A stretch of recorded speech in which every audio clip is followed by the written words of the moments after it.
Kalau dipetakan nih, apa saja sih jenis-jenis keraguan publik soal vaksin yang memang perlu ditanggapi? Jadi yang masih ragu itu berkisar 30%. Waktu itu di angka, kalau tidak keliru 37% ya, yang masih ragu. Yang lain itu 60% sudah oke. Nah, dari yang ragu ini memang tidak terpetakan secara spesifik ya. Tapi kalau kami mengamati di ID itu, kira-kira ada 3 kelompok lah. Yang pertama yang alasannya masih logis, mempertanyakan efek samping, kemudian mempertanyakan keamanan, mempertanyakan efikasi. Ini masih logis.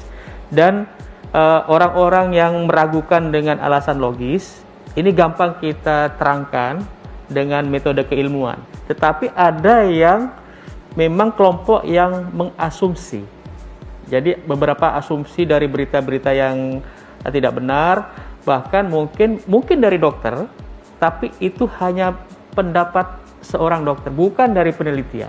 Kelompok satu lagi yang mungkin agak sulit ya, mungkin alasan-alasan tertentu yang tanda kutip ya berbau nasionalisme, ideologis, itu yang susah memang diyakinkan. Saya ingin ke Kang Emil. Kang Emil yang jelaskan saat ini berkembang wacana karena belum diterapkan begitu ya, walaupun undang-undangnya sudah ada.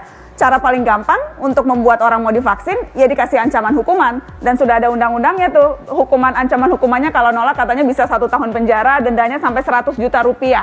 Anda sendiri merasa apakah saat ini waktu yang tepat untuk memberikan ancaman itu? Sementara sebelum kita melaksanakan kewajiban undang-undang tadi, kita akan maksimalkan sebulan ini Mbak, kan masih di nakes dan profesi rawan untuk masyarakat mungkin bulan-bulan berikutnya.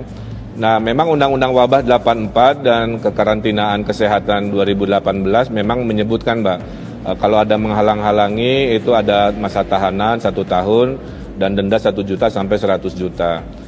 Dan saya sampaikan itu terjadi pada saat nanti memang mereka yang sudah didaftarkan tidak mau datang karena ini kan statusnya adalah darurat ya, bukan situasi normal. Kalau darurat artinya mereka yang menolak itu akan dianggap sebagai membahayakan keselamatan dan kesehatan masyarakat. Mas Erik, soal sanksi itu apakah memang akan tiba saatnya itu diberlakukan?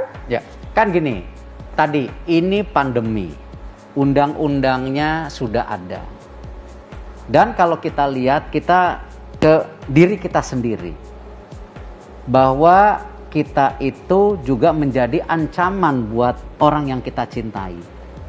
Dan ini bukan istilahnya bohong-bohongan, ini benar-benar mohon maaf, dari dokter sendiri itu sudah hampir 522 yang mendahului kita semua. Karena apa? Bagaimana mereka terdepan menjaga kita-kita. Ya. Kita ini sebagai, ya mohon maaf kalau kata-kata saya kasar, ya pembunuh juga ketika kita menularkan kepada yang memang komorbid ataupun yang ini. Nah, jadi ya, mungkin saja akan tiba waktunya ketika saya rasa karena ini pandemi dan ini juga merupakan tadi menjaga daripada individu dan orang yang kita cintai dan orang yang bertugas, ya ini bukan salah dan benar, tapi ini pilihan yang harus kita lakukan.